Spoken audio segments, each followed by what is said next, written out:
Move, old woman, before I have someone wheel you out and end this little pity show myself. I don't want pity, officer.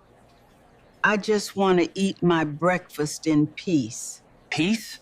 You don't get to roll back into this town after all these years and pretend you're just some harmless old lady? I came in, ordered my food, and kept to myself. You're the one standing over me. You think that chair protects you? You think people are scared to touch you because you look fragile? The officer leaned down until his face was close to hers, smiling as the diner stayed silent. Nobody's saving you today. Not these customers, not anyone outside, and not those boys you keep pretending still need you. Evelyn's hands tightened in her lap, but she did not look away. What he didn't know was that the boys he mocked had become soldiers, and they were already walking through the door. Before continuing, comment where in the world you are watching from, and make sure to subscribe, because tomorrow's story is one you can't miss. The morning sun streamed through the wide windows of Ruby's diner, casting warm light across the red vinyl booths and checkered floor. The smell of bacon and coffee filled the air, while the soft clatter of plates and quiet conversations created a peaceful backdrop. Evelyn Baptiste sat in her wheelchair beside booth 7, her purse resting neatly in her lap as she finished the last bite of her scrambled eggs. Her doctor's appointment had gone well. Her blood pressure was stable, her medication was working, and Dr. Martinez had praised her for staying active despite the challenges. At 66, Evelyn still moved through life with the same quiet dignity that had carried her through decades of struggle. Her gray hair was pulled back in a neat bun, and her blue dress was pressed and clean. She believed in presenting herself with respect, no matter what the world threw at her. Ruby Mercer wiped down the counter near the coffee machine, glancing over at Evelyn with a warm smile. "You need anything else, honey? More coffee?" "I'm fine, Ruby. Thank you." Evelyn's voice was soft but clear. She reached for her wallet to pay the check when the diner's front door swung open with more force than necessary. Officer Wade Harlan stepped inside, his boots heavy against the floor. His uniform was crisp, his badge polished, but his face carried the kind of arrogance that made people look away. Behind him, Officer Trent Pike followed. Quieter, but just as intimidating. Wade's eyes swept the diner, taking in the morning customers until they landed on Evelyn. His expression changed instantly. The casual authority became something darker. "Well, well," Wade said, his voice cutting through the peaceful atmosphere. "Look who's back in town." Evelyn felt her chest tighten, but she kept her face calm.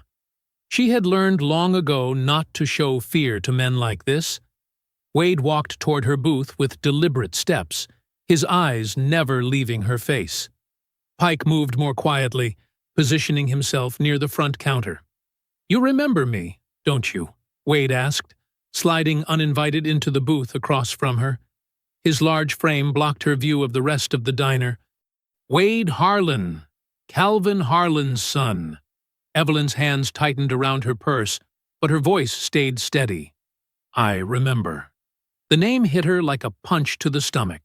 Calvin Harlan, the former sheriff who had made her life hell 27 years ago when she tried to tell the truth about what happened to those two little boys' parents. The man who had buried evidence, silenced witnesses, and made sure justice never came. "Good," Wade said, leaning back in the booth like he owned the place. "Because I remember you too. You're the woman who tried to cause trouble for my family, filed complaints, made accusations." The diner had gone quiet. Ruby stopped wiping the counter. The couple in booth 3 stared at their plates. The old man reading his newspaper near the window kept his eyes down. Everyone could feel the tension building, but no one moved to help. "I told the truth," Evelyn said simply. Wade's laugh was cold and sharp. "The truth? You mean lies about a good man who served this county for 30 years? My father was respected, loved. And you tried to destroy that. Pike moved closer to the front door, his presence blocking the main exit. His partner positioned himself near the back hallway that led to the restrooms and kitchen. They were surrounding her without making it obvious. "You think anyone in this town forgot what you did?" Wade continued, his voice getting louder. "You think they're going to help you now?" Evelyn looked around the diner.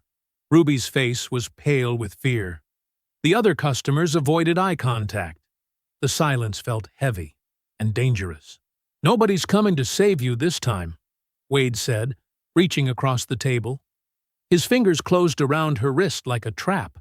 "Now stand up." Wade's grip on Evelyn's wrist tightened, his fingers digging into her skin hard enough to leave marks. The pressure sent sharp pain up her arm, but she refused to cry out. She had endured worse than this arrogant boy pretending to be a man.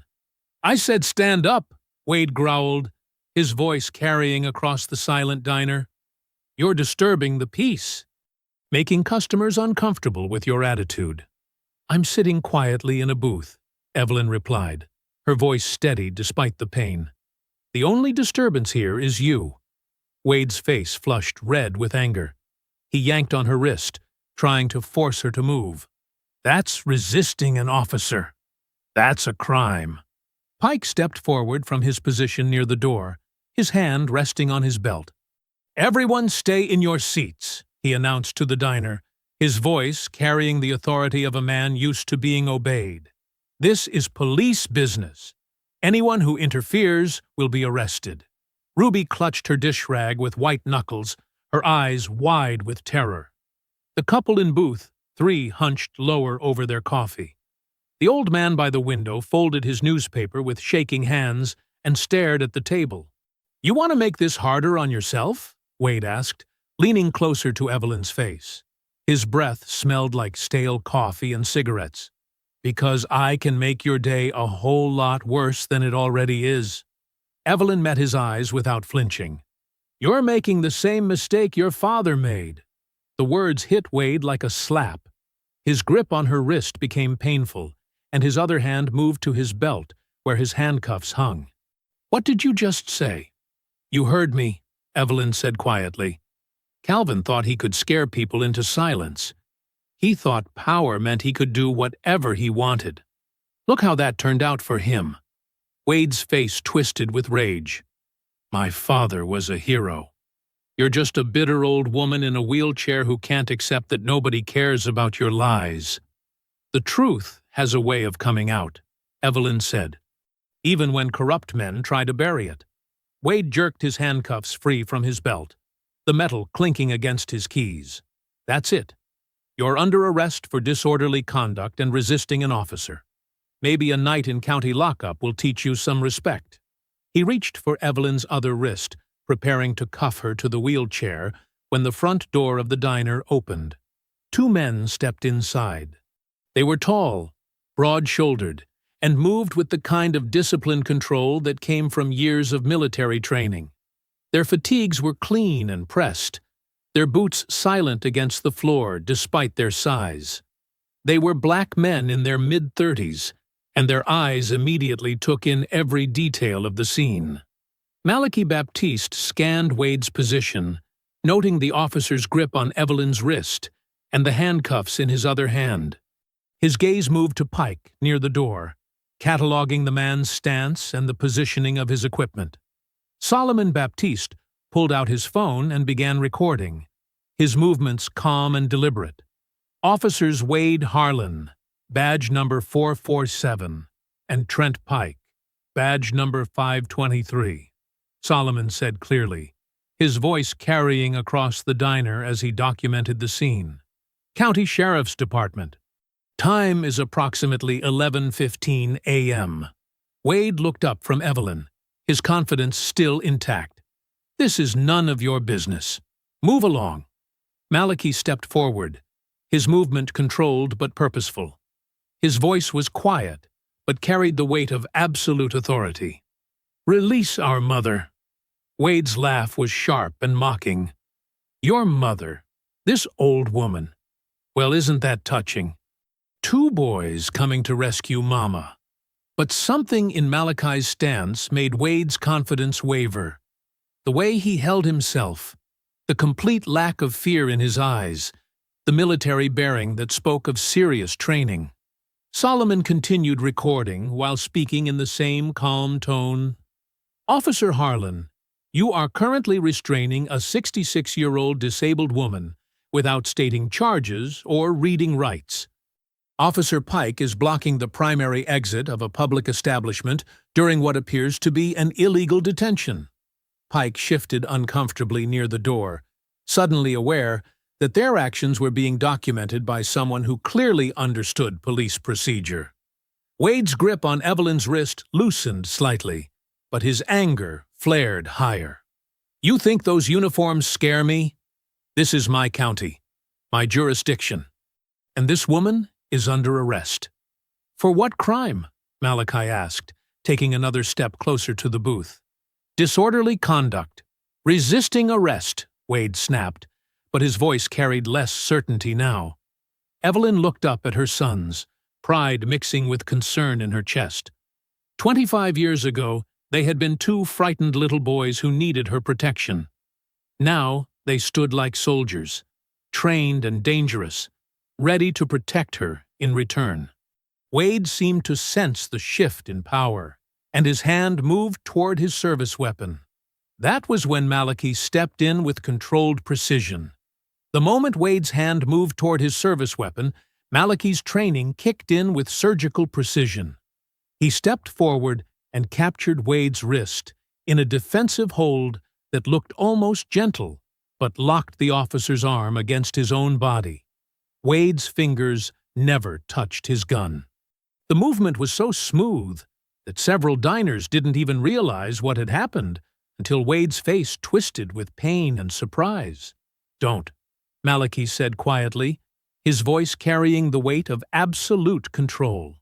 You don't want to do that. Wade struggled against the hold, but Malachi's grip was like iron. Every attempt to break free only tightened the pressure on his joints. The handcuffs clattered to the floor as Wade's fingers went numb. Pike, seeing his partner restrained, lunged toward Solomon with his own hand reaching for his weapon. But Solomon was already moving, stepping between Pike and Evelyn's wheelchair while maintaining his recording angle.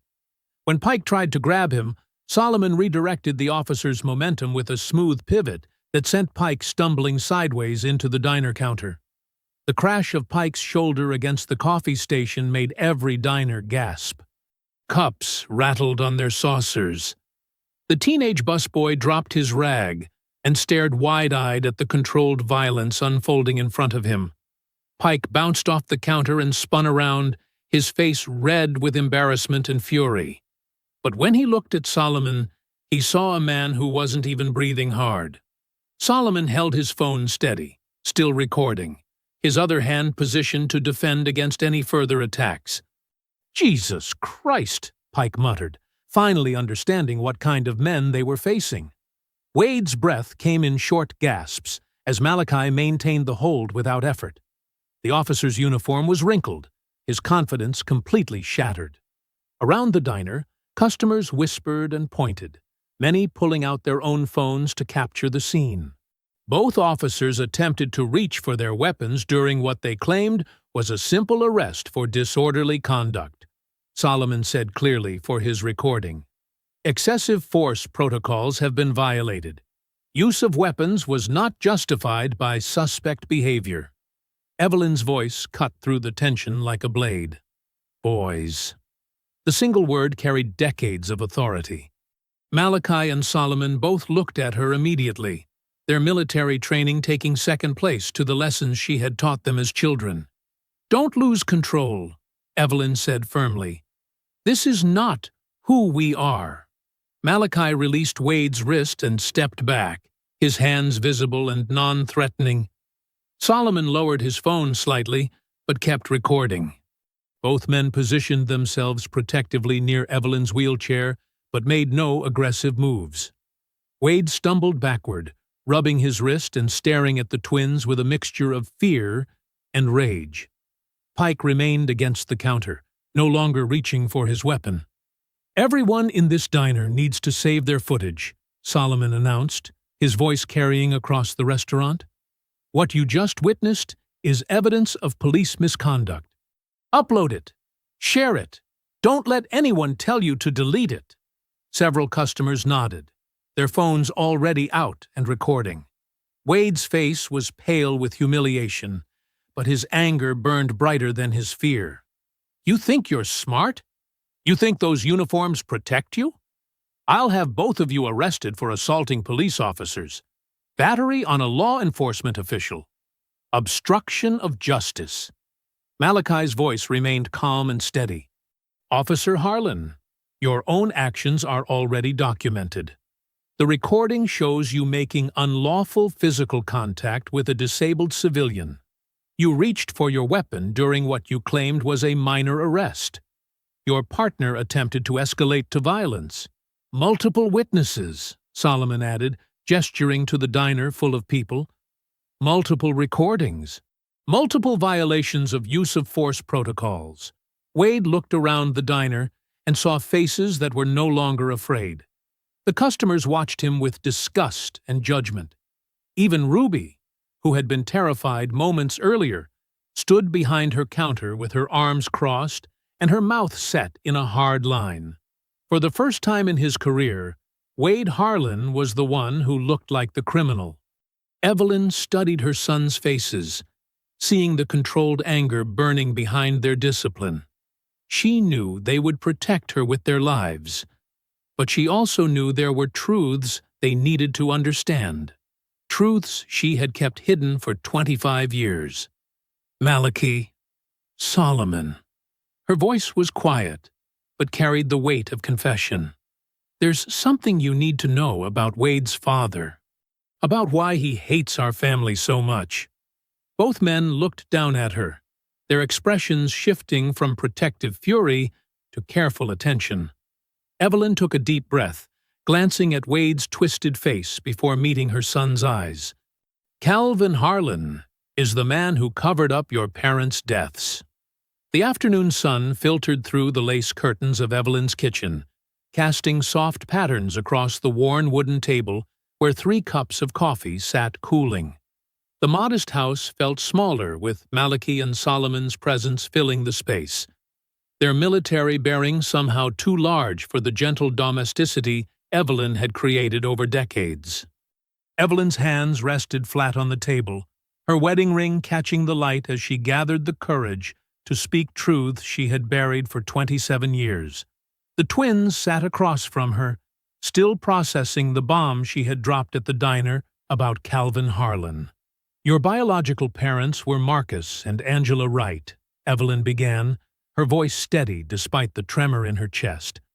They lived in a small house near the old textile district. Marcus worked maintenance for the county, and Angela cleaned offices downtown.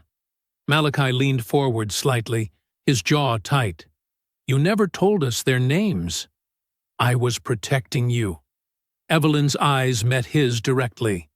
Both of you.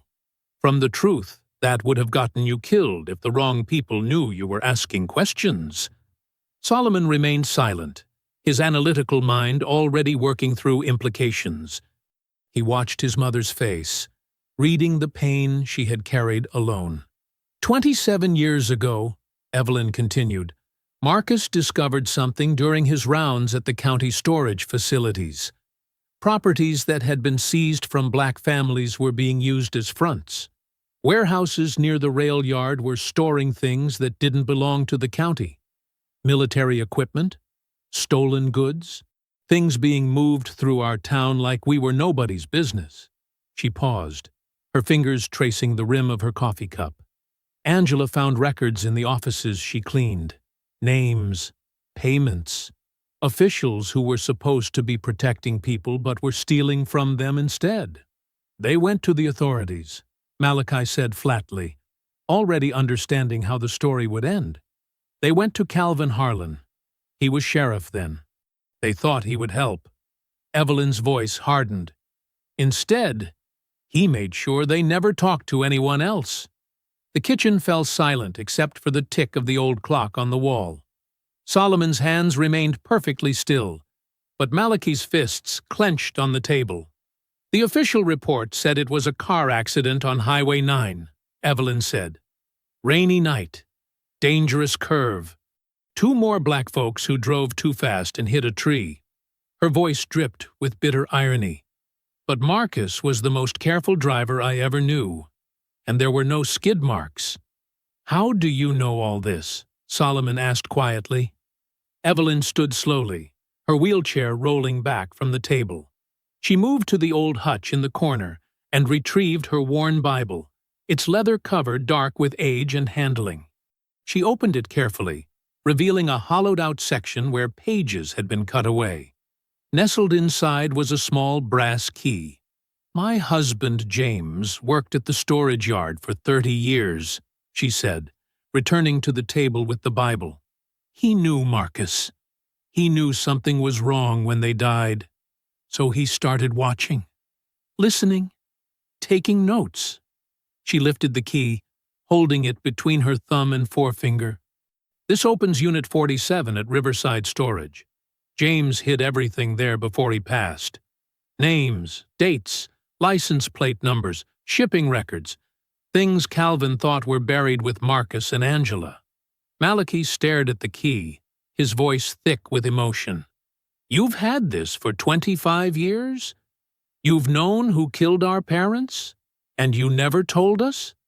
I kept you alive, Evelyn said firmly. Do you think Calvin Harlan would have let 2 little black boys grow up if he knew they might remember something? If he thought they might ask questions when they got older? We had a right to know, Malachi said, his military discipline warring with raw anger. Solomon reached across the table and touched his brother's arm. She's right, Mal. Look at us now. Look at what we can do. If we'd known as kids, we'd be dead. Evelyn placed the key on the table between them. Calvin's son Wade knows you're here. He knows I testified against his father years ago. That complaint I filed, it was about Marcus and Angela. The state investigators came, asked questions, then disappeared. The case went nowhere. But Calvin never forgot. She looked at both her sons, seeing the men she had raised to be strong, disciplined, and just. Wade's harassment today wasn't random. It was a warning. They know I still have evidence. Through the front window, the sound of a slow-moving vehicle caught their attention. Malachi rose and moved to peer through the curtains, his body automatically shifting into alert mode. A black and white patrol car crept past Evelyn's house, barely moving faster than walking speed. Through the passenger window, Officer Pike's face was clearly visible as he studied the modest home, taking note of the military vehicle parked in the driveway. Second time, Solomon said, checking his watch. First pass was 12 minutes ago. The patrol car reached the end of the street, turned around, and made another slow pass in the opposite direction. This time Wade was driving, his eyes fixed on Evelyn's front door with unmistakable intent. Malachi let the curtain fall back into place. They're not backing down. They can't, Evelyn said simply. Too much money, too much power, too many people protected by keeping the truth buried. Solomon stood and picked up the brass key, testing its weight in his palm. How long do we have before they figure out about the storage unit? James was careful, Evelyn replied. It's not in his name, not in mine. But if they start digging through old county records, looking for connections, we get there first, Malachi said, his decision already made. Solomon nodded, slipping the key into his pocket. Tonight, after dark, Evelyn watched her sons prepare to walk into the same danger that had killed their biological parents. But this time, the little boys she had raised were trained soldiers. This time, they knew what they were facing. This time, Calvin Harlan's secrets might finally see the light. Dark clouds rolled across the evening sky as Malachi pulled their vehicle into the gravel lot of Riverside Storage. The facility sat on the outskirts of town, a maze of corrugated metal buildings and chain-link fencing that had seen better decades. Security lights flickered on automatically, casting harsh shadows between the rows of storage units. "You should have stayed home," Malachi said, helping Evelyn from the passenger seat into her wheelchair. "This is my fight," Evelyn replied firmly. "Has been for 25 years. I'm not sitting in my kitchen while you boys do what I started." Solomon scanned the facility's layout, noting the placement of security cameras and exit routes. "She's right to come. If we're wrong about this, if there's nothing in that unit, we need to know immediately. No second chances." Thunder rumbled overhead as they approached Unit 47. The building was older than the others, its red paint faded to rust-colored streaks. Evelyn produced the brass key, her hands steady despite the weight of the moment. The lock clicked open. Inside, the storage unit was packed with bankers' boxes, filing cabinets, and plastic tubs sealed with duct tape. Everything was organized with the methodical care of a man who understood the value of documentation. James Baptiste had been thorough. Solomon clicked on a flashlight and began systematically opening containers. Property deeds, shipping manifests, vehicle registrations. He pulled out a manila folder thick with photocopied documents. Dad was building a case. Malachi found a box of photographs. Black and white images of the warehouse district, license plates, men loading trucks in the middle of the night. Look at these dates. Marcus and Angela were watching for months before they died. Evelyn wheeled deeper into the unit, her eyes scanning labels written in her late husband's careful handwriting. She stopped at a plastic tub marked County Officials, Insurance Records. "Open that one," she said. Inside were property transfer documents, court filings, and insurance claims. Solomon spread them across an old folding table, studying the patterns. Judge Everett Marlowe. His signature is on dozens of these transfers. Land seized for back taxes, then sold to shell companies for nothing. Shell companies that Calvin's friends controlled, Evelyn added. They'd steal the land, use it for storage, then sell it back to the county at a profit. Malachi held up a photograph that made his breath catch. Solomon. "Look at this." The image showed a younger Marcus Baptiste standing beside a tall white man in military dress uniform. Both men were smiling, holding documents near what appeared to be a warehouse loading dock. Solomon studied the photo, his analytical mind racing. "That's Colonel Reed, our Colonel Reed. Your father was working with military investigators," Evelyn said quietly. "The equipment going through those warehouses? Some of it was stolen from military bases. Marcus was helping them trace it." The implications hit both twins simultaneously. Their parents hadn't stumbled onto a local corruption ring. They had been part of a federal investigation that threatened powerful people across multiple agencies. "That's why they had to die," Solomon said. A car engine cut through the evening quiet. Then another. Malachi moved to the unit's entrance and peered through a gap in the metal doors. Two vehicles were pulling into the lot, Pike's patrol car and a dark sedan with no visible markings. "Company," he whispered. 3 men emerged from the vehicles. Pike wore his uniform, but the other 2 were dressed in civilian clothes that didn't quite hide the bulges of concealed weapons. They moved with purpose toward the storage buildings. "Warrant to search Unit 47, Pike called out, his voice carrying across the facility. "Property associated with an ongoing investigation." Malachi started to reach for his weapon, but Evelyn grabbed his wrist. "Cameras," she hissed, nodding toward the security lights. "They want you to fight. They want this to look like you attacked them." Solomon was already stuffing documents into a duffel bag, working with military efficiency. He grabbed the photograph of their father with Colonel Reed, the property records naming Judge Marlowe, and a leather notebook that appeared to contain names and dates. "Back gate," Malachi said, spotting an exit through the rear of the storage facility. Pike and his companions were moving methodically through the rows of units, checking numbers. They had maybe 2 minutes before being discovered. Solomon zipped the duffel bag and slung it over his shoulder, while Malachi pushed Evelyn's wheelchair toward the back of the unit. They slipped through the rear door just as Pike's voice echoed from 2 rows over.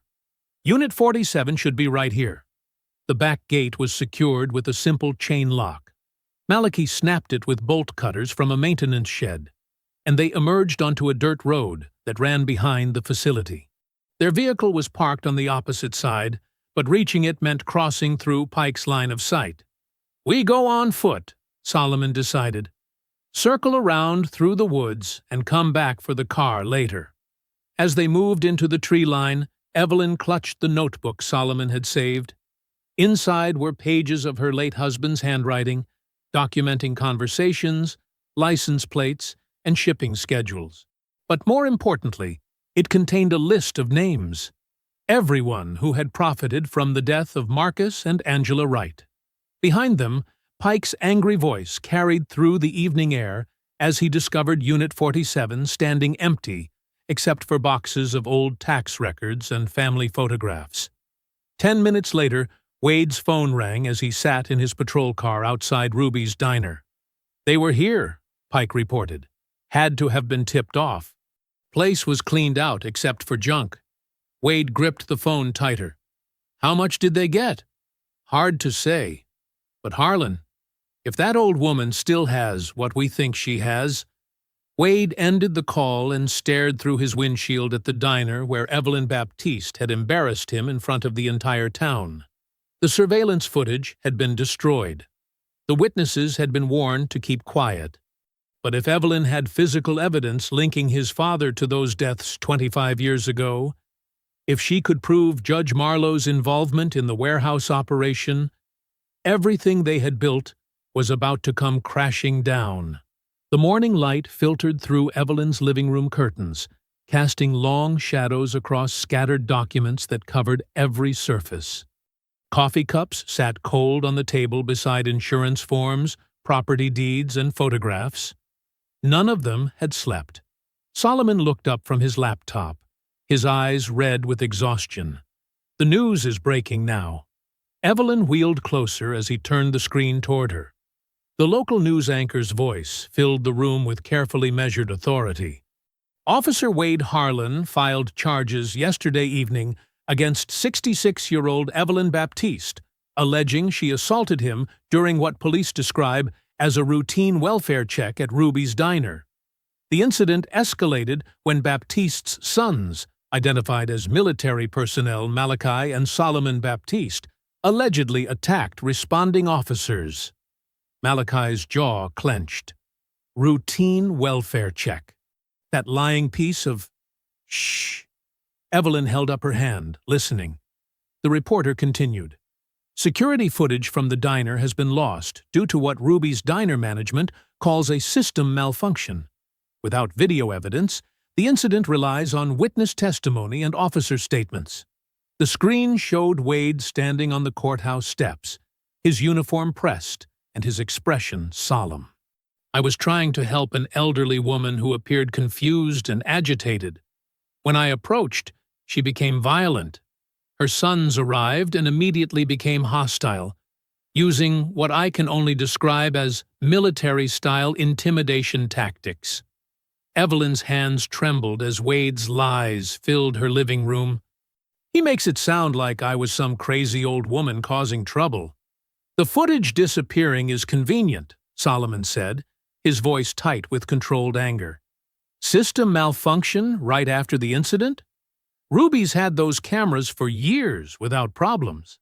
Malachi stood up, pacing to the window. "We need to go back there. Talk to Ruby face to face." "No." Evelyn's voice cut sharp through the room. "That's exactly what Wade wants. He wants you angry. He wants you making mistakes. They're calling us dangerous military men on television, Mama. They're making you look like some confused victim who attacked a cop." Solomon closed the laptop and leaned back in his chair. "The timeline doesn't work. Ruby told us her system automatically backs up footage every 4 hours. The incident happened at 1:15. The next backup would have been at 4. So? The news says the system malfunctioned. But if it malfunctioned before 4, There should still be footage from the previous backup. If it malfunctioned after 4, the incident footage should have been saved. Evelyn nodded slowly. Someone erased it on purpose.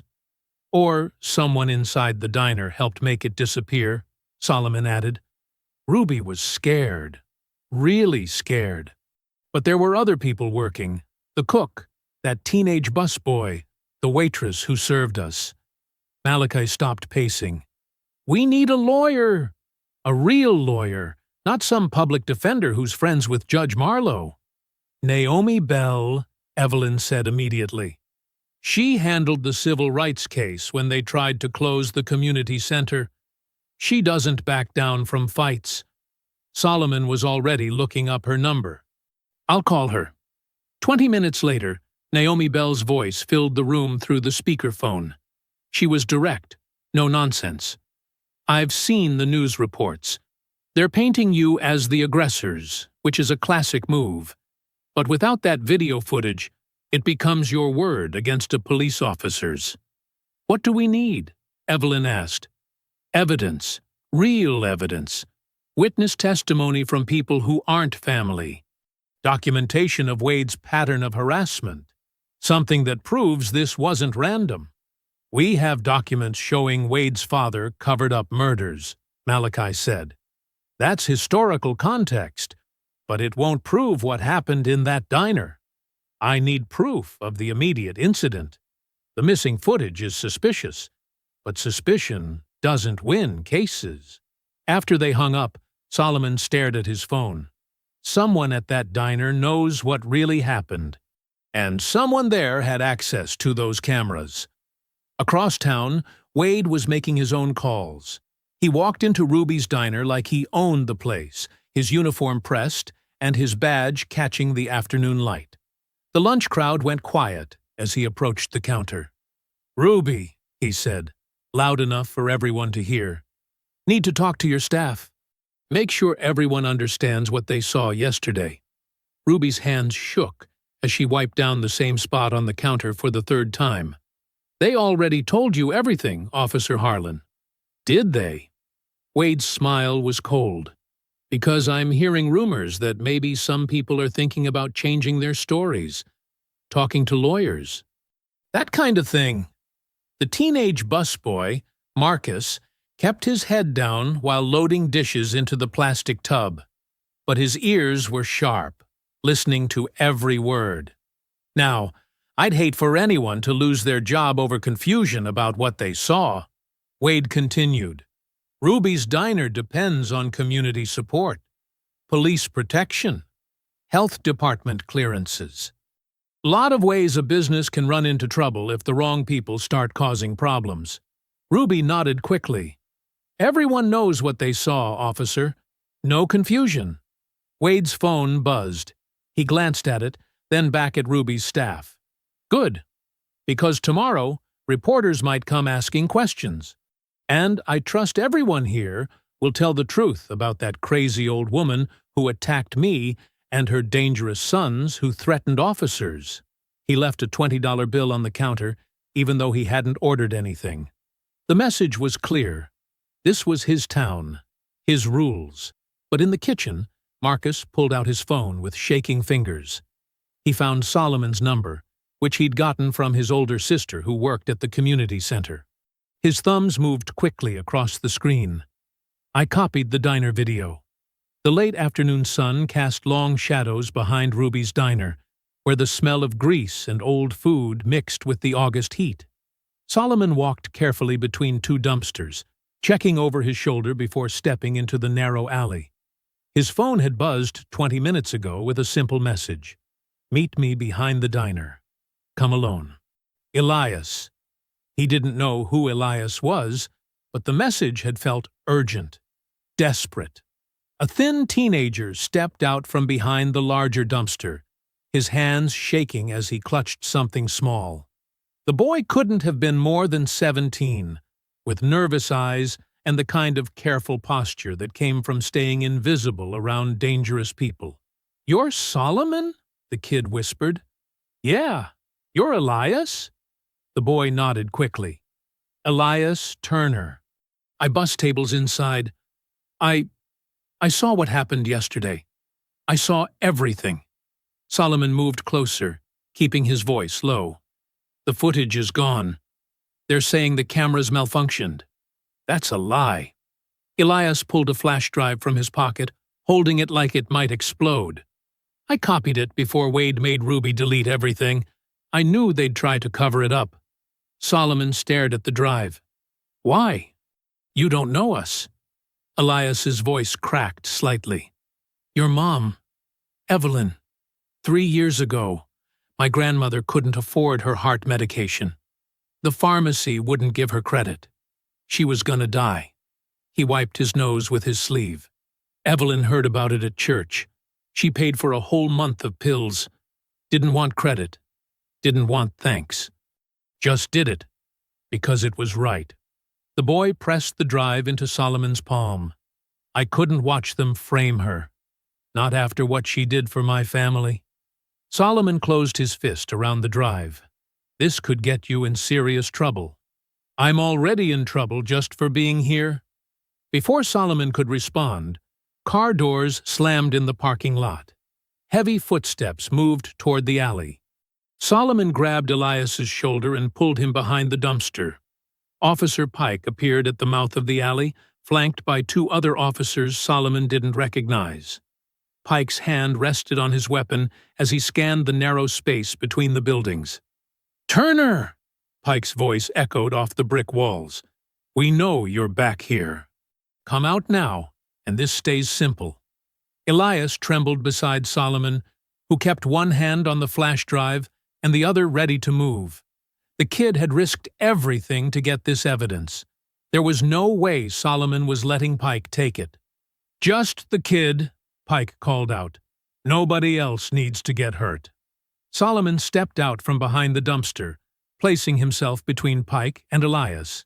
"Officer." Pike's eyes narrowed. "Baptiste. Should have known you'd be involved." He gestured to the other officers, who spread out to block both ends of the alley. "Hand over whatever Turner gave you." "I don't know what you're talking about." Pike laughed, but there was no humor in it. Security camera across the street caught the kid sneaking out here with something in his hand. Same kid who's been asking too many questions about yesterday's incident. Solomon felt Elias pressing against his back, the boy's fear radiating like heat. Pike stepped closer, close enough that Solomon could smell coffee and cigarettes on his breath. "That drive contains stolen property," Pike said. "Evidence from an ongoing investigation. Turn it over now." "What investigation?" Solomon asked calmly. "I thought the cameras malfunctioned." Pike's face darkened. "Don't get smart with me, boy. You're already in enough trouble. Am I under arrest? You will be if you don't cooperate." Solomon didn't move. Pike's hand dropped to his baton, fingers wrapping around the handle. "Last chance," Pike growled. Behind Solomon, Elias whispered, "Just give it to him. I don't want you getting hurt because of me." But Solomon remembered Evelyn's words from the night before. Cruel people count on good people giving up. He looked Pike straight in the eye. "No!" Pike's face twisted with rage. He yanked the baton from his belt and swung it toward Solomon's ribs. But Solomon had been expecting it. He stepped inside the arc, deflecting Pike's arm while driving his elbow into the officer's solar plexus. Pike doubled over, gasping. The other 2 officers rushed forward. Solomon grabbed Elias's wrist and spun toward the bigger threat, a heavy-set cop reaching for his taser. Solomon's palm strike caught the man under the chin, snapping his head back and sending him stumbling into the brick wall. The 3rd officer hesitated, uncertain whether to draw his weapon or try to tackle them both. That hesitation was all Solomon needed. He pulled Elias toward the diner's back entrance, which the kid had left propped open with a brick. "Kitchen!" Elias gasped. "Through the kitchen!" They burst through the door as Pike shouted behind them, "Lock down the building! Nobody leaves!" The kitchen staff scattered as Solomon and Elias raced between prep tables and industrial ovens. The cook shouted something in Spanish while diving behind the dishwasher station. Elias led Solomon through the swinging doors into the dining room, where startled customers looked up from their coffee cups. Ruby stood behind the register, her face pale as she saw them running. "You can't!" Solomon ignored her, pushing through the front doors onto the sidewalk. Evelyn's van was already waiting at the curb, engine running. Malachi sat behind the wheel, his eyes scanning the street for threats. "Get in!" Malachi shouted. Solomon shoved Elias into the back seat and dove in after him. Malachi pulled away from the curb as Pike and his officers poured out of the diner, radios crackling with urgent calls for backup. "They followed me," Elias panted, clutching his chest. "I'm sorry. I thought I was careful." Solomon held up the flash drive. "You got this to us. That's what matters." 2 hours later, they sat in Naomi Bell's office while the lawyer reviewed the footage on her laptop. The video showed everything: Wade's harassment, Evelyn's calm dignity, the officer's escalating aggression, and the twins' controlled response. It was clear, undeniable proof that Wade had lied in his report. "This changes the immediate case," Naomi said. "Wade can't claim he was attacked when this shows him as the aggressor. The charges against your mother should be dropped." "Should be," Solomon repeated. "Judge Marlowe still has to review it. And Wade's father still has influence in this county." Naomi leaned back in her chair. "One video won't bring down a conspiracy that's been operating for decades. It just proves one officer lied about one incident." Elias, who had been quiet since they arrived, suddenly spoke up. "There's something else." All eyes turned to him. "I've been working at the diner for 8 months. I see things, hear things." He swallowed hard. "I've seen Harlan's men meeting at the old textile warehouse, the one that's been abandoned for years." Solomon leaned forward. "What kind of meetings?" "Late at night, black SUVs. Men in suits talking to guys in work clothes. Sometimes I deliver food there for Ruby. She caters their private events." Elias's voice dropped to a whisper. "Whatever they're doing, it's bigger than just hassling people at the diner." The Beaumont textile warehouse loomed against the night sky like a broken tombstone. Rust streaked down its corrugated metal walls, and half the windows had been boarded up years ago. The rail yard stretched behind it, empty tracks gleaming under scattered streetlights. Malachi parked the van between 2 abandoned freight cars, hidden from the main road. He checked his watch. 11:30. Place should be empty. Solomon adjusted his earpiece. "Naomi, you reading us?" Her voice crackled through the comm. "Clear signal. Remember, you're looking for records, not a fight. Get what you need and get out." Evelyn leaned forward from the back seat. "Be careful, boys. This place—" She shook her head. "Your father used to say it felt wrong even before the trouble started." Elias sat beside her, nervously gripping the steering wheel though the van wasn't moving. "I can come with you. I know the layout from making deliveries." "No," Malachi said firmly. "You stay with Evelyn. If something goes bad, you drive straight to the sheriff's station and ask for Deputy Martinez. Nobody else." The twins slipped out of the van and moved toward the warehouse. The main loading dock stood slightly open, chain lock cut clean through. Fresh tire tracks marked the gravel, still damp from the evening rain. Solomon pulled out a small flashlight, covering the beam with his fingers. Recent activity. They were here tonight. They squeezed through the gap in the loading door. Inside, the warehouse stretched into shadows. Industrial shelving units divided the space into narrow aisles. Stacks of wooden pallets created a maze of hiding spots and blind corners. Malachi motioned left, while Solomon went right. They moved with military precision, checking corners, watching for tripwires or security cameras. The air smelled of rust, old wood, and something else. Something chemical. Solomon found the first evidence tucked behind a forklift. File boxes labeled County Records, sealed. He opened the top box and pulled out property deeds foreclosure notices, and auction documents, all from the same time period, all involving black-owned businesses and family farms. "Malachi," he whispered into his comm, "found the paper trail." His brother's voice came back tense. "Same here. Row C has shipping containers with broken seals, military equipment inside, radios, night vision, tactical gear." Solomon photographed the documents with his phone. The names made his stomach turn. Judge Marlowe's signature appeared on dozens of seizure orders. Sheriff Calvin Harlan had approved every raid. Business owners who were supposed to be community leaders had bought the stolen properties for pennies on the dollar. Then he found the ledger.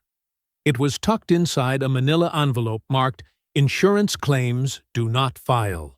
The handwritten pages detailed payments, percentages, and property transfers going back 27 years.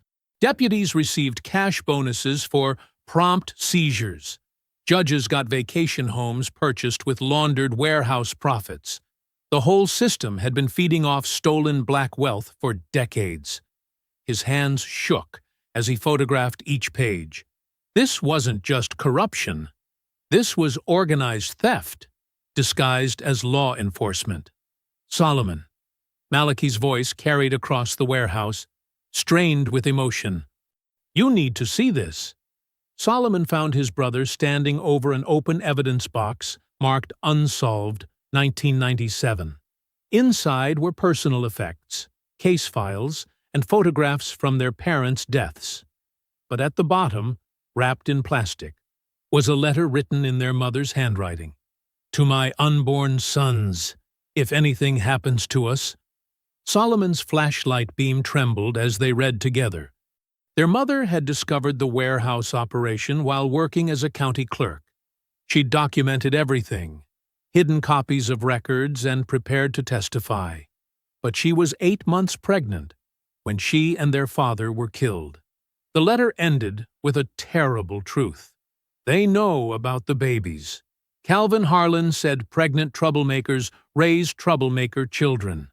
If we die, find the records I hid. Make them pay for what they took from our community.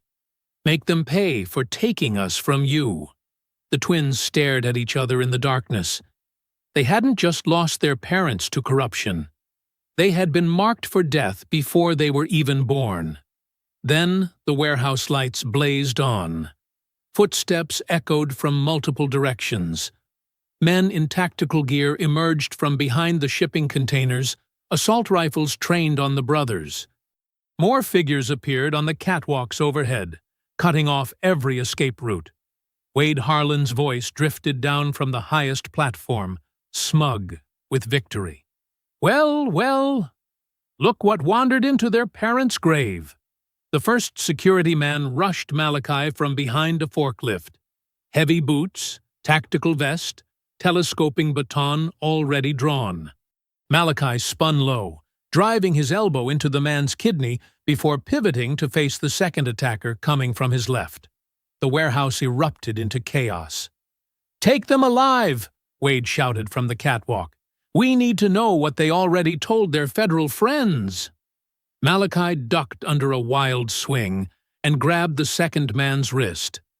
Military close-quarters training kicked in like muscle memory. He twisted the attacker's arm, stepped through, and drove the man face first into a steel support beam.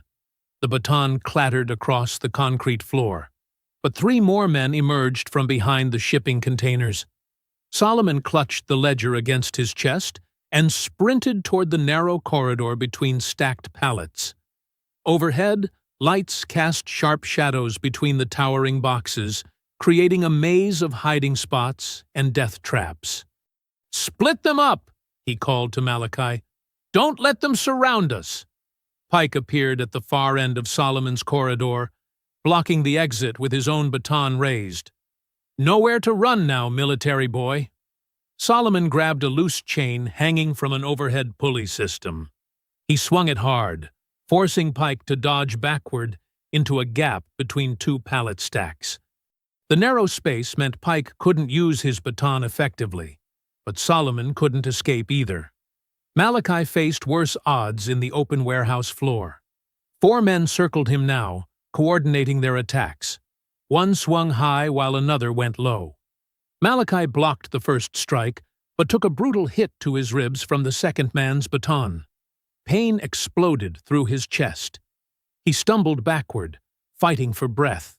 "That's for making us look stupid at the diner," one of them snarled. They closed in for the kill. Malachi feinted left, then rolled right behind a heavy machinery cart. The men followed, bunching up as they rounded the corner. Perfect. He shoved the cart forward with everything he had, catching 2 of them in the legs and sending them sprawling. But the other 2 kept coming. In the narrow corridor, Pike had cornered Solomon between towering stacks of boxes. The officer swung his baton in short, vicious arcs, trying to break Solomon's grip on the ledger. "Give me those papers, boy. Save yourself some pain." Solomon dodged the first swing, but caught the second one across his ribs. White-hot agony shot through his chest. The ledger nearly slipped from his hands as he gasped for air. Pike grinned and raised the baton again. "Your parents thought they were smart, too." That was his mistake. Solomon ignored the pain and lunged forward, inside Pike's guard. He grabbed the officer's wrist with both hands and twisted hard, using Pike's own momentum against him. The baton went flying. Pike crashed backward into the pallet stack, boxes tumbling down around him. But Solomon's ribs were on fire. Every breath sent sharp knives through his chest. Meanwhile, Malachi was losing ground fast. The remaining security men had him backed against a loading platform that jutted out from the warehouse wall. Heavy steel beams supported the platform overhead, but the structure looked unstable. One man grabbed a crowbar from a nearby toolbox. "End of the line, soldier boy." Malachi dodged the first swing, but the crowbar caught the support beam behind him. The impact sent vibrations through the entire platform. Metal groaned ominously overhead. The second swing missed Malachi, but struck another support beam. The platform shuddered and started to sag. "Look out!" Solomon yelled from across the warehouse. The loading platform collapsed in a thunderous crash of twisted metal and concrete.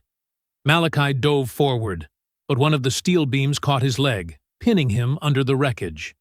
He was trapped. Wade laughed from his perch on the catwalk.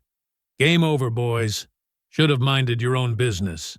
That's when they heard the engine roar outside.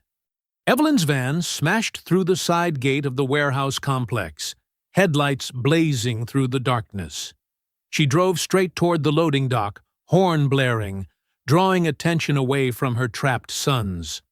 "What the—" Wade spun toward the noise. Solomon used the distraction to grab Malachi under the arms. Together, they managed to shift the beam enough for Malachi to crawl free. His leg was badly bruised, but not broken. "Move!" Solomon gasped, clutching his injured ribs. They stumbled toward the loading dock as Wade's men scrambled to regroup. Behind them, Pike was climbing out from under the fallen boxes, cursing and calling for backup. The twins reached Evelyn's van as she threw it in reverse. "Get in!" she shouted. "Now!" They dove through the back doors as gunshots echoed off the warehouse walls. Evelyn floored the accelerator, tires spinning on wet gravel as they raced toward the main road. But Solomon knew they hadn't won anything. They'd barely survived. And Judge Everett Marlowe was already reaching for his phone, ready to destroy them all before morning. The clock on Evelyn's kitchen wall showed 11:47 p.m.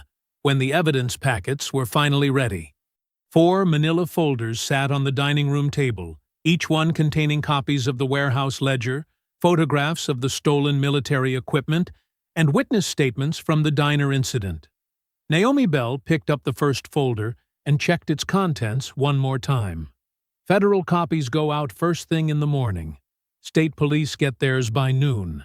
The press packet goes to Channel 7 News at exactly 2 p.m. Evelyn rolled her wheelchair closer to the table. Her hands moved carefully as she sealed each envelope. 25 years I've been waiting for this moment. Malachi stood by the front window, watching the empty street. His injured leg throbbed, but he ignored the pain. Something feels wrong. It's too quiet out there. Solomon sat hunched over his laptop at the kitchen counter, his ribs wrapped in medical tape. Every keystroke sent sharp pain through his chest, but he kept working. I'm uploading backup copies to 3 different servers. If they try to destroy the physical evidence, we'll still have digital proof. Smart thinking, Naomi said. She glanced at her phone. My contact at the FBI will be here at 8 in the morning to collect everything. We just need to... Blue and red lights suddenly flooded through the front windows. Malachi stepped back from the glass. Multiple units, at least 4 cars. The house filled with flashing colors as police vehicles surrounded the property. Car doors slammed. Heavy boots stomped up the front porch steps. Solomon closed his laptop and shoved it into a bag. They're moving fast. A loud knock rattled the front door. Police! Open up! Evelyn wheeled toward the hallway. Everyone stay calm. Let me handle this.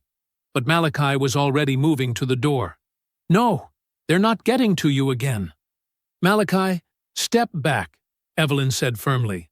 The knocking turned into pounding. This is Officer Wade Harlan.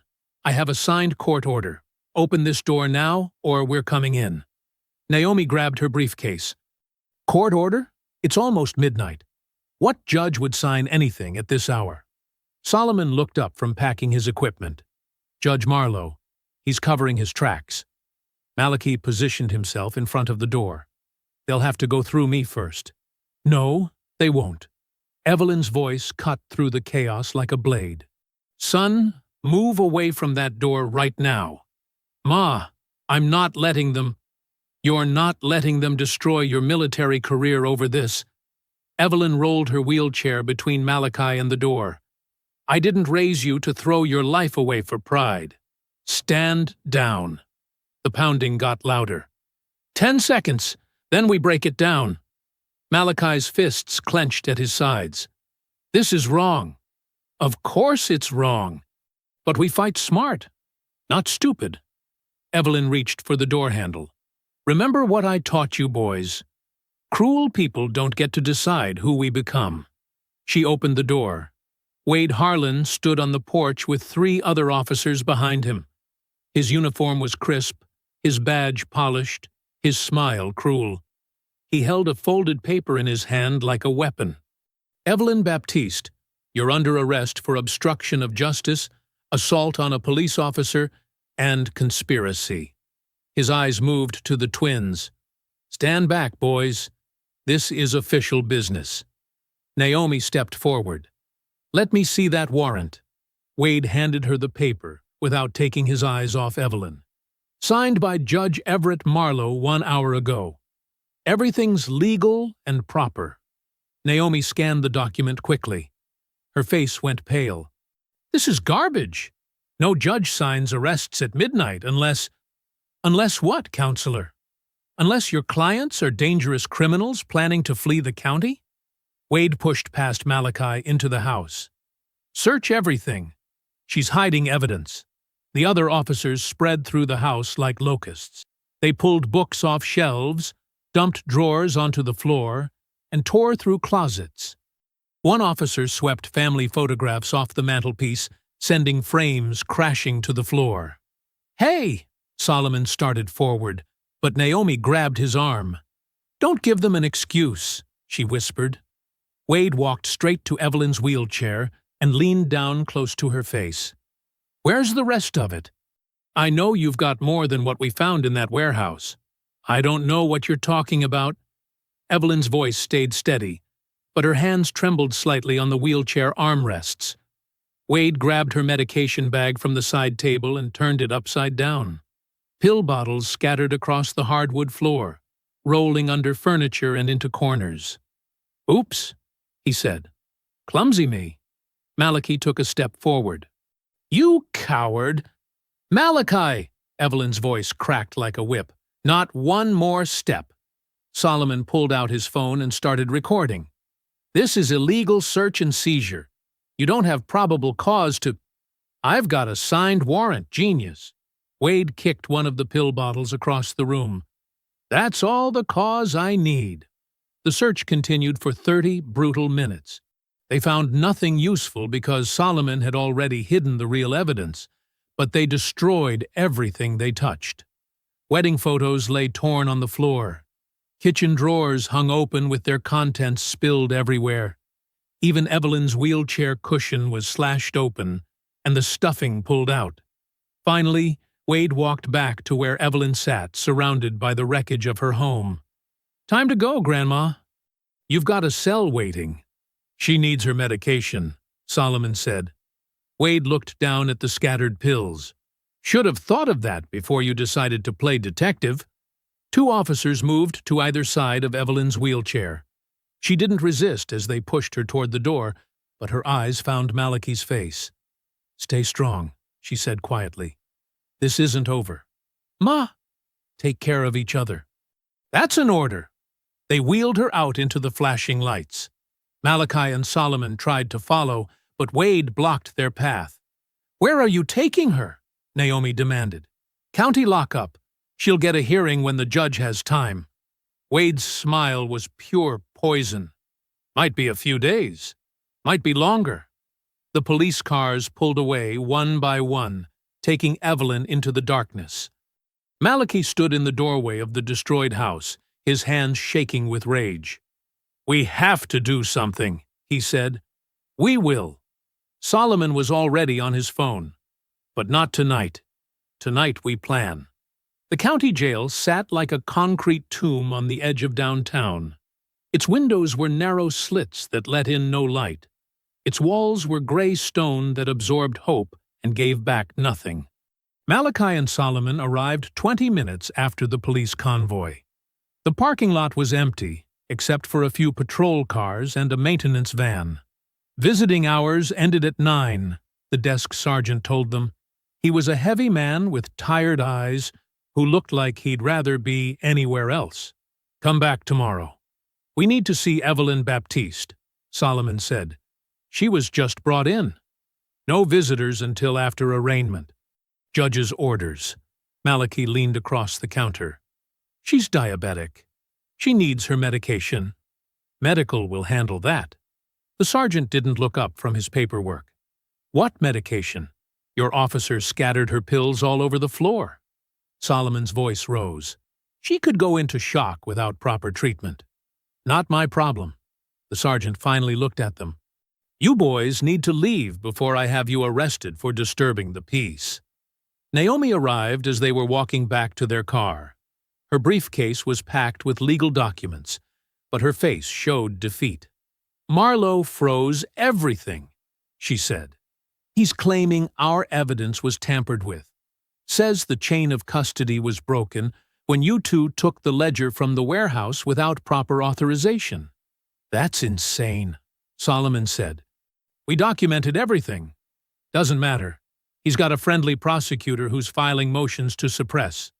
By the time we fight it in court, the real evidence will disappear." Malachi kicked the tire of their rental car.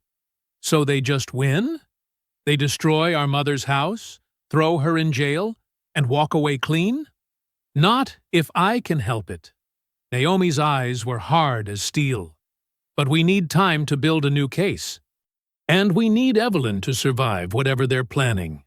Back inside the jail, Wade Harlan walked down a corridor lined with cells. His boots echoed off the concrete walls like hammer strikes. The fluorescent lights flickered overhead, casting sick shadows that danced and died. He stopped in front of cell block C, where Evelyn sat on a narrow metal bench. She'd been given an orange jumpsuit that was too big for her wheelchair-bound frame.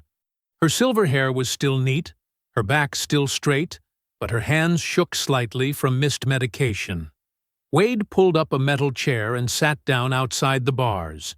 His uniform was still perfect, his badge still shiny, his smile still cruel. "Comfortable in there, Grandma?" Evelyn looked at him with steady eyes. "I've been in worse places." "Have you now?" Wade leaned forward. Well, you better get used to this one, because your boys can't save you this time. We'll see about that. Wade laughed. It was an ugly sound that bounced off the walls like broken glass. No, we won't see about anything. Judge Marlowe's got your evidence tied up in court. Your sons are one phone call away from losing their military careers. And you're sitting in my jail, in my county, under my rules. Evelyn said nothing. 25 years ago, you should have kept your mouth shut about my father. Now you're gonna pay for every word you said back then. Wade stood up and straightened his uniform. Sleep tight, old woman. Tomorrow's gonna be a long day. He walked away, his laughter echoing down the corridor long after he disappeared. Evelyn sat alone in the cell, surrounded by concrete and steel, and the weight of 25 years of secrets. But her eyes stayed steady, and her back stayed straight. She wasn't finished yet. The county jail infirmary smelled like disinfectant and despair. Evelyn sat on a narrow examination table, her orange jumpsuit hanging loose on her small frame. The fluorescent lights buzzed overhead like angry wasps. Her hands trembled from missed medication, but her eyes stayed sharp.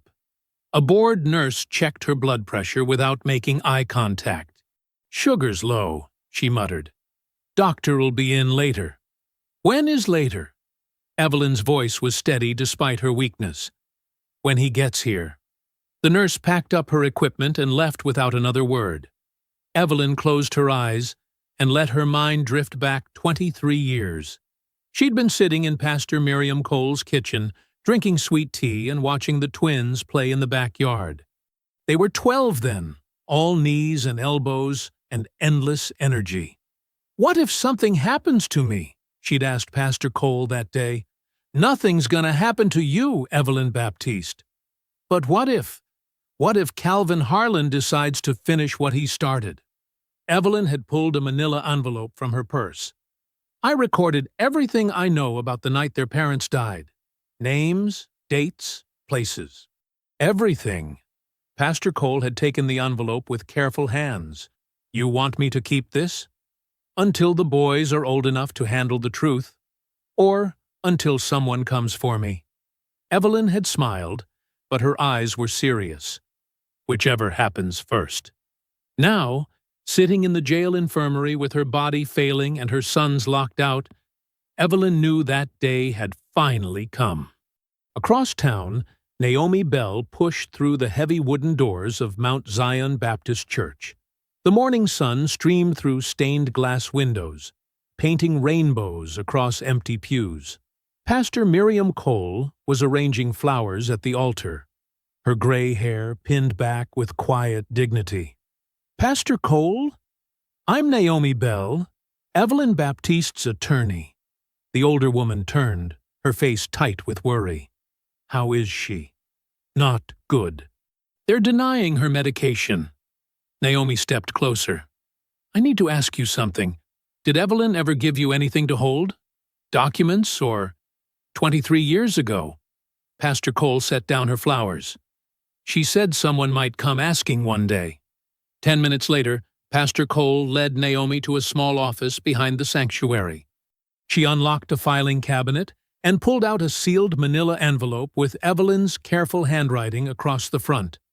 Inside was a videotape labeled "Sworn Testimony, E. Baptiste, 2001, and a typed statement that made Naomi's hands shake as she read. The testimony was devastating. Evelyn had recorded herself naming Calvin Harlan as the man who covered up the murder of Marcus and Angela Wright, the twins' biological parents. She described Judge Marlowe's role in sealing the original investigation. She detailed the warehouse operation and identified specific properties stolen from black families over the decades. "She knew," Naomi whispered. "She knew they'd come back for her." By noon, Colonel Augustus Reed's military transport pulled into the courthouse parking lot. He was a tall man with steel-gray hair and the kind of calm authority that made people straighten their shoulders without thinking about it. Malachi and Solomon met him at the courthouse steps. They'd known the colonel for 5 years, but they'd never seen him look this grim. "Your mother's testimony matches everything in our federal investigation," he told them. "Those warehouses aren't just local corruption. They've been moving stolen military equipment through that rail yard for months." Military equipment? Solomon's analytical mind started connecting dots. Communications gear, night vision systems, body armor. Worth millions. Colonel Reed's jaw tightened. "We've been tracking it for 6 months. Had no idea it connected to a 25-year-old murder case." Malachi felt rage building in his chest like steam in a boiler. "So we have them. Federal charges, military theft, murder conspiracy." "Not yet." The colonel raised a hand. "Your mother prepared evidence, but we still need the physical proof. The warehouses were cleaned out after your encounter. They moved everything." "Where?" Solomon asked. "That's what we need to find out." Colonel Reed looked at both twins. "And I need you boys to understand something. You cannot storm that jail. One wrong move and they'll claim you're dangerous military men attacking police officers. The media will eat it up. So what do we do?" Malachi's voice was tight with frustration. Colonel Reed smiled for the first time since arriving. "We make them think they're winning. Then we follow them to where they're really hiding the evidence." Solomon's phone buzzed with an idea. He looked at his brother, then at the colonel. "What if they thought the ledger wasn't the only thing we found in that warehouse?" 20 minutes later, Solomon sat in Ruby's diner, speaking just loud enough for other customers to hear, while pretending to talk privately on his phone. "Yeah, I know we got the main ledger," he said, glancing around nervously. "But did you check if there was a backup copy hidden somewhere else in that building?" He paused, listening to dead air while making it look like someone was responding. "What do you mean inside the Beaumont textile building, the old one by the tracks?" Another pause. "Jesus, if there's a second set of records in there." Solomon ended the fake call and left the diner quickly, making sure to look worried. Within an hour, the story would spread through town like wildfire. The trap was set. Naomi Bell's law office buzzed with controlled tension as the team gathered around her desk. Maps, legal documents, and surveillance equipment covered every surface. The afternoon light slanted through Venetian blinds, casting shadows across faces marked by determination and exhaustion. Colonel Reed spread a detailed warehouse district map across the conference table. The Beaumont Textile Building sits at the corner of Industrial and Railroad Avenue. 3 entrances: loading dock on the east side, main door on the south, emergency exit on the north wall. Malachi studied the layout with military precision. Sight lines from the street, clear approach from 3 directions. But once they're inside, we're looking at a maze of machinery and storage rooms. The colonel traced routes with his finger. If they bring armed security, they'll post men at the loading dock and main entrance. Emergency exit will be their escape route. Solomon pulled out his laptop and connected to a wireless hotspot. "I've been working with Elias from the diner. Kid's got steady hands, and he knows the warehouse district from when his uncle worked construction there." "What's the plan?" Pastor Cole asked quietly. She'd stayed through the entire meeting, her usual gentle demeanor replaced by something harder. "Remote surveillance cameras," Solomon explained. "Elias can get close enough to plant them without drawing attention. We'll have eyes on the building before Wade's crew arrives." Naomi finished typing on her phone and looked up. "Emergency medical motion filed 20 minutes ago. Judge Matthews owes me a favor, and he's clean. Evelyn will be released temporarily for a court hearing at 8 tonight. Is she strong enough?" Malachi's protective instincts flared. "She's weak, but her mind is sharp as ever. And she insisted on joining the surveillance." Naomi's voice carried respect. "She says she can identify Calvin Harlan's old associates if they show up. Faces you boys wouldn't recognize."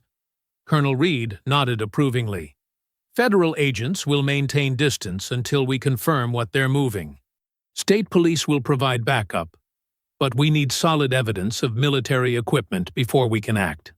The office door opened, and Elias Turner slipped inside, looking nervous but determined. The 17-year-old busboy carried a small backpack and kept glancing over his shoulder. "Got the cameras," he whispered to Solomon. "Uncle Jimmy showed me how to get close to the building through the old drainage tunnel. Nobody watches that side. You sure about this, son?"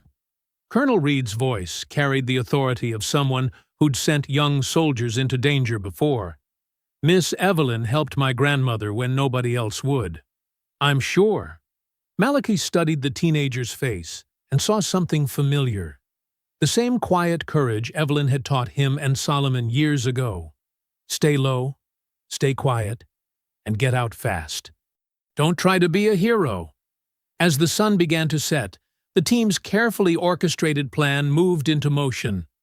Elias disappeared through the drainage system with Solomon's cameras. Naomi drove to the courthouse to collect Evelyn. Colonel Reed coordinated with federal units positioned throughout the county. The planted rumor had already reached its target. Wade Harlan slammed his phone down in the police station break room, his face flushed with anger and panic. "Pike, get your ass in here!" Officer Trent Pike appeared in the doorway, already reaching for his duty belt. "What's the problem?" "Those military boys found something else. Backup records in the old Beaumont building." Wade's voice cracked with stress. "We need to move everything tonight before federal warrants come through." "How many men?" "Call Marcus and his crew. Tell them it's double pay and bring heavy equipment." "We're burning that place to the ground." Across town, Judge Everett Marlowe locked his courthouse office and walked quickly to the parking garage. His hands shook slightly as he started his luxury sedan. For 23 years, he'd controlled every legal challenge to their operation. But federal involvement changed everything. He couldn't trust Wade and Pike to handle this properly. Too much was at stake. His reputation, his legacy, his freedom, all of it depended on destroying the evidence completely. The judge pulled out of the courthouse parking lot just as federal surveillance units received confirmation that all primary targets were moving toward the warehouse district. In the darkness beyond the city limits, tactical teams checked their equipment and waited for the signal. The trap Evelyn Baptiste had spent 23 years preparing was finally closing. The rain hammered against the corrugated metal roof of the Beaumont textile warehouse like machine gun fire. Water cascaded from broken gutters, creating muddy rivers across the cracked asphalt. Through the darkness, headlights cut through the storm as Wade Harlan's convoy pulled up to the rear loading gate. 3 pickup trucks and a panel van formed a tight circle around the loading dock. Wade jumped out of the lead truck, his police jacket already soaked through. "Pike, get those doors open. We've got maybe 2 hours before this place crawls with feds." Officer Trent Pike wrestled with the rusted gate mechanism, while 4 private security contractors emerged from the other vehicles. They wore tactical gear, but moved with the lazy confidence of men who'd never faced real opposition. Marcus Webb, their leader, spat tobacco juice into the rain and shouldered a crowbar. "How much stuff we moving?" Marcus called over the storm. "Everything. Military crates, file boxes, anything that connects back to the old man's operation." Wade's voice carried panic beneath the authority. "Judge wants it all burned tonight." A black sedan pulled up behind the convoy. Judge Everett Marlowe stepped out carefully, his expensive shoes slipping on wet concrete. Even in the storm, he maintained his courthouse dignity. Pressed suit, gold watch, silver hair perfectly styled. But his hands shook as he surveyed the warehouse. "Gentlemen, we have a narrow window," the judge announced. "Federal surveillance units are already moving through the county. This ends tonight, permanently." 2 miles away, Evelyn Baptiste sat in the passenger seat of Naomi's surveillance van, watching live feeds from Solomon's cameras on a small monitor. Rain streaked the windshield, but the infrared images inside the warehouse showed clearly. Her weathered hands gripped the armrests of her wheelchair, knuckles white with tension.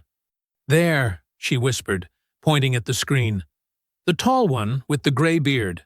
That's Ernest Polk. He used to run payments for Calvin back in the day." Naomi leaned closer to the monitor. "And the other one?" "Billy Garrett. Worked maintenance at the courthouse for 30 years. Calvin's inside man." Evelyn's voice hardened with old anger. Those two helped hide what happened to the boy's parents. Inside the warehouse, Solomon crept along the eastern wall, his injured ribs sending sharp pain through his chest with each breath. Water dripped steadily from ceiling leaks, masking the sound of his movement. Across the main floor, Malachi moved parallel to him, both twins converging on the office area where their intelligence indicated Harold Sutter was hiding. The warehouse bookkeeper huddled behind a metal desk in the manager's office, clutching a cardboard box filled with shipping logs and payment records. Harold Sutter had worked for the conspiracy for 15 years, maintaining records he'd hoped never to understand. Now federal agents wanted his testimony, and Wade's crew wanted him dead. "Please," Harold whispered to himself, rocking slightly. "I just kept the books. I didn't kill nobody." Solomon reached the office door first and tapped gently. "Mr. Sutter, we're here to get you out safely." The frightened man looked up with red-rimmed eyes. "You're the Baptiste boys. I heard about you. Can you walk?" "Yes, sir. Got everything right here." Harold lifted the box with shaking hands. "Proves where the money came from, where it went, who signed for what." On the main floor, Marcus Webb used his crowbar to pry open wooden crates stamped with military inventory numbers. Inside, night vision equipment, tactical radios, and body armor sat wrapped in plastic. "Jesus, Wade, this is federal prison stuff." "Shut up and load the truck," Wade snapped, his arrogance cracking under pressure. Pike dragged file boxes toward the loading dock while Ernest Polk poured gasoline across stacks of county records. The smell of fuel mixed with warehouse dust and rain-soaked concrete. Billy Garrett worked methodically, feeding documents into a metal drum where flames already crackled. Solomon helped Harold to his feet just as footsteps echoed across the warehouse floor. Wade had spotted movement near the office. "We got company!" Wade shouted, pulling his service weapon. "Pike, Marcus, spread out and find them." The confrontation erupted instantly. Pike charged toward the office, while Marcus and two contractors moved to flank the twins. Solomon pushed Harold behind an overturned table and drew his sidearm. "Federal agents are 30 seconds out," Solomon called across the warehouse. "Stand down, and nobody gets hurt." Wade laughed harshly. "Lies. You boys are alone, just like your mama." Pike reached the office first, swinging his baton in a vicious arc. Solomon ducked and drove his shoulder into Pike's midsection, ignoring the explosion of pain from his injured ribs.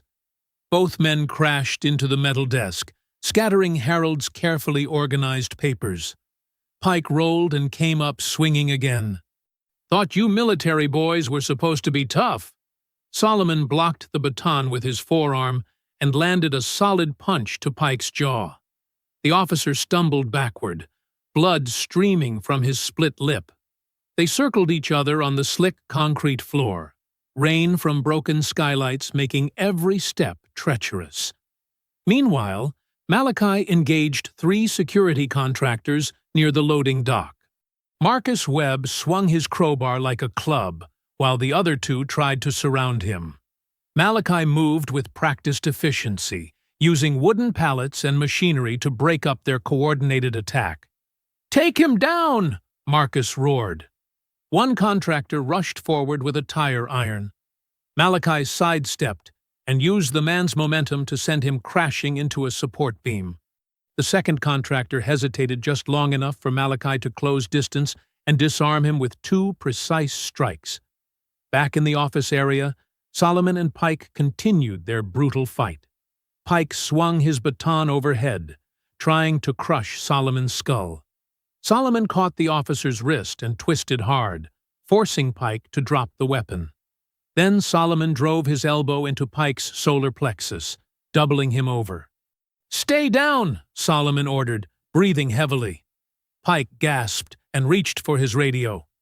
"All units, warehouse, need backup." Solomon yanked the radio away and crushed it under his boot. "Nobody's coming to save you this time." Across the warehouse, Wade watched his crew falling apart. Judge Marlowe had retreated to his sedan, unwilling to risk his reputation in an actual fight.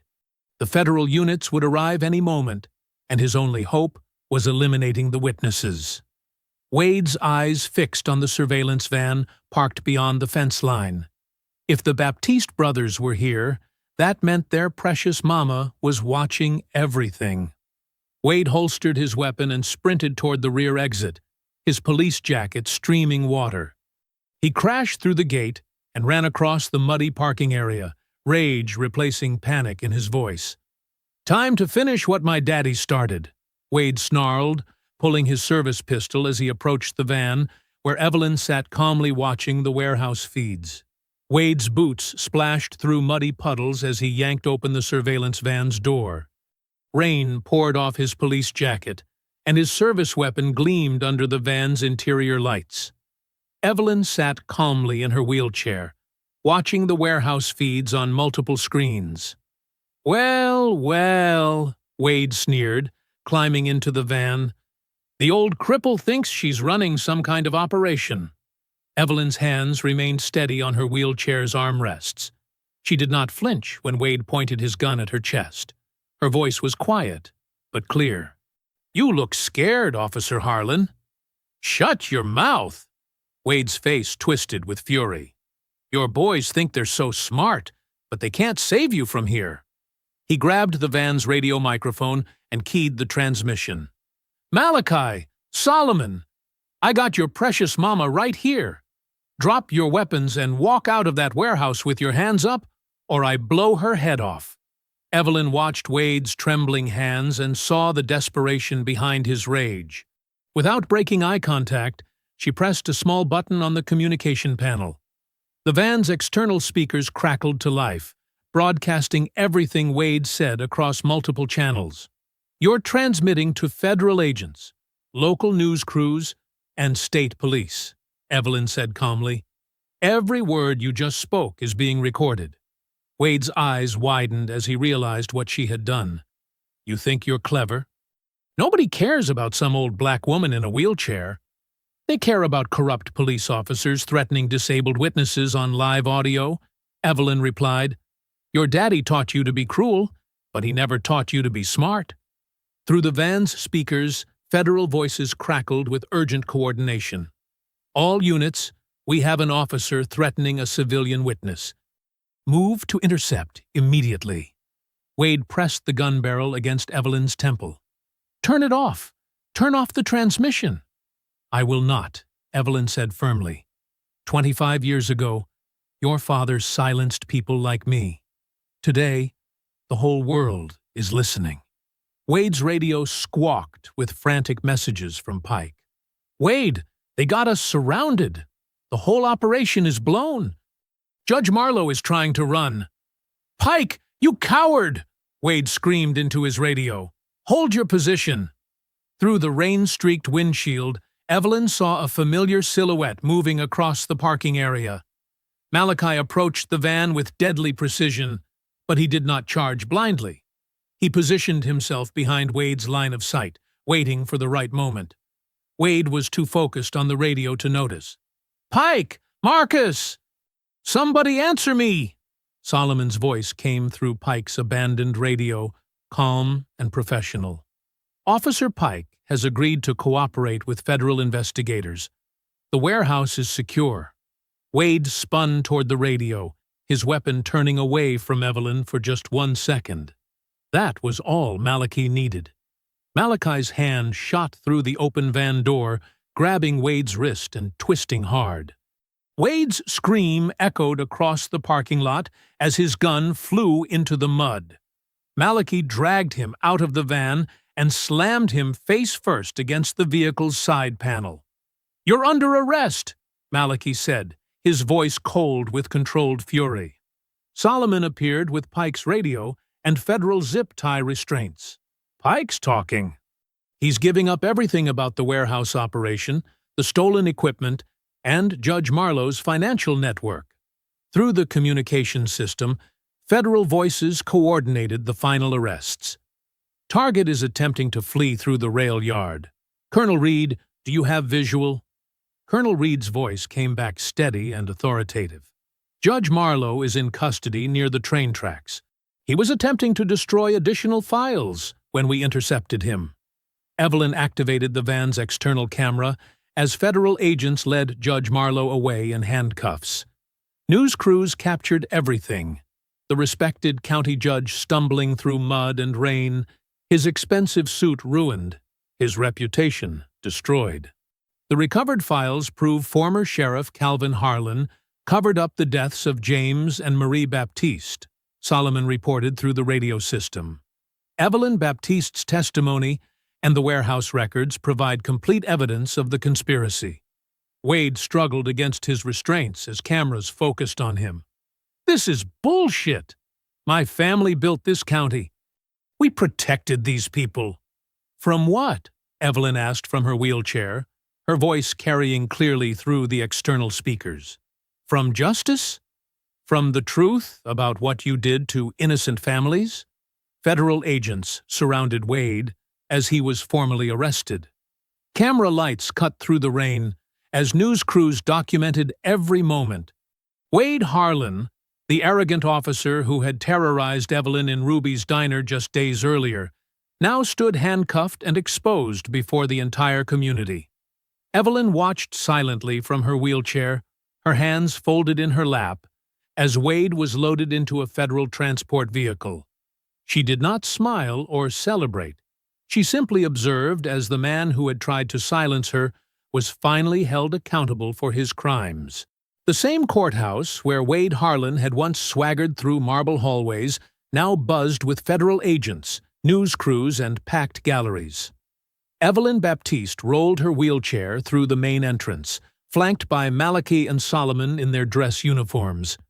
The twins walked with quiet dignity, their bearing respectful but vigilant. District Attorney Patricia Williams stood at the podium, holding a thick folder of federal indictments. Today, we announce charges against 14 defendants in what investigators are calling the most extensive corruption case in county history. Camera flashes illuminated the courtroom as the charges were read aloud. Wade Harlan faced federal counts of civil rights violations, conspiracy, theft of government property, and witness intimidation. His arrogant smirk from Ruby's diner had been replaced by a pale, hollow stare as he sat between two federal marshals. Former Judge Everett Marlowe is charged with racketeering, money laundering, and conspiracy to obstruct justice, Williams continued. Mr. Marlowe used his position to facilitate the illegal seizure and transfer of properties belonging primarily to black families and elderly residents. Marlowe, stripped of his robes and judicial authority, kept his eyes down as photographers captured his fall from grace. The man who had once controlled the legal system from behind sealed files now faced decades in federal prison. Officer Trent Pike sat at the prosecution table, having agreed to full cooperation in exchange for a reduced sentence. Mr. Pike has provided extensive testimony detailing the warehouse network, naming corrupt officers, and identifying businessmen who participated in the conspiracy, Williams announced. Pike's betrayal sent ripples through the courtroom gallery. Local officials shifted uncomfortably as Pike's testimony implicated them in years of coordinated theft and intimidation. The most shocking moment came when 71-year-old Calvin Harlan was escorted into the courtroom in handcuffs. The former sheriff, once the most powerful man in the county, now faced federal charges for the cover-up of James and Marie Baptiste's deaths 27 years earlier. Calvin Harlan orchestrated the murders of James and Marie Baptiste when they discovered the warehouse operation. Williams stated clearly. He then falsified reports and intimidated witnesses to protect the criminal network. Evelyn watched without emotion as Calvin Harlan was formally charged with conspiracy to commit murder and obstruction of justice. The man who had destroyed her son's biological family finally faced consequences for his crimes. Wade Harlan's sentencing drew the largest crowd. Federal Judge Rachel Torres addressed him directly from the bench. "Officer Harlan, you used your badge to terrorize the very citizens you swore to protect. Your crimes against Mrs. Baptiste and other vulnerable residents represent the worst abuse of police authority." Wade was sentenced to 15 years in federal prison without the possibility of parole. As marshals led him away in shackles, he passed directly in front of Evelyn's wheelchair. He refused to look at her, but she spoke quietly as he walked by. "Your father taught you cruelty," Evelyn said. "I taught my sons justice. That's the difference between us." The courtroom erupted in applause as federal agents announced the final phase of restitution. Families whose properties had been stolen through fraudulent seizures would receive full compensation from assets recovered from the conspiracy. The entire warehouse district, valued at over $3 million, was awarded to the county for community development. County Commissioner Sarah Mitchell stepped to the microphone with a prepared statement. The seized warehouse property will be converted into the Baptiste Family Veterans and Senior Justice Center, honoring Evelyn Baptiste's courage in preserving the truth when others chose silence. Malachi and Solomon flanked their mother's wheelchair as the announcement was made. They were not the rescuers anymore. They were sons honoring the woman who had saved them first, the woman who had carried 25 years of dangerous truth until justice could finally be served. The courthouse crowd rose to their feet as Evelyn accepted the community's recognition with quiet grace. If you enjoyed the story, leave a like to support my channel, and subscribe so that you do not miss out on the next one. On the screen, I have picked 2 special stories just for you. Have a wonderful day.